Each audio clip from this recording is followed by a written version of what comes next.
Guys, one little detail we should notice on the approach to the heel hook. Now this is going back to the very first lesson in the series that we did last week, which was the, I don't know, 7th or something. I don't know, whatever it was. Last Wednesday, right? So when Nate curves himself around the corner, he wants the rib cage to almost touch the foot, right? When he puts this hook through, he'd like to really stretch the leg, almost so like he can kick me in the hand, right? So if the hook is in, and he wants to move himself, he needs to create a little momentum. So he's going to thrust the leg through, right? And you see how it gets him around the corner. Now, simultaneously, let's go back. Simultaneously, he wants to take this leg and put it on the other side of my body.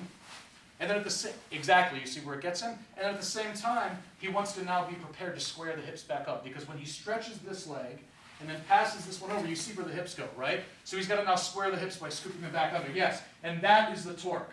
What really matters is where the legs land. If Nate does this, and he puts the hook through in a shallow way, right? And then he comes around and crosses the legs and he tries to put everything in the front at first, look at all that space. This is a massive, massive, massive amount of space. Even like in the normal non-grappling world, this is like a huge amount of space. Like I can put my head in there, I can do anything, right? And all I have to do, if the person is landing the initial setup on or in front of the leg, it's very easy to just go like, I mean, the hole is so big, I literally just take a step out and get right back to grappling, right? It's important when Nate secures this that he lands the initial setup all the way behind the leg. Look, you see it's got to be behind the leg. Now when he shifts that entire unit to the other side, that creates the torque and makes my knee point down, my toes point down, and it exposes my heel. Right? That's very critical. That's very critical. If he lands in front of me, right, he tries to put everything over at once, this is all open. Now look, even from here, I can come underneath and just hold the foot in my hand and crank down on the toes, right? If he's a little tighter, this is if I decide not to step away. If I can step away right away, that's the easiest thing because of that big hole. If he somehow locks it a little tighter, I may be able to get, to the foot, right?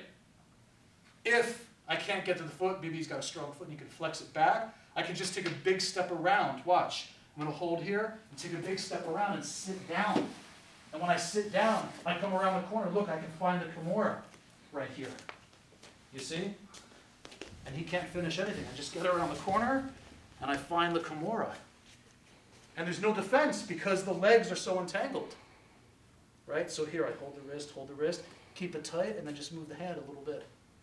Right? So those are two potential responses. I'm stuck. Are you? Yeah. Two potential responses from high-level grapplers.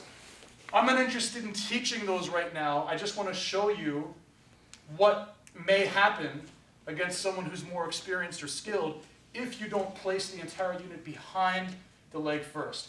Don't be in a rush to go to the front. Get everything behind him, and then when you switch the whole unit at once, that is what's going to create this. And there's the heel hook. Okay? Make sure you pay attention to that. Thanks.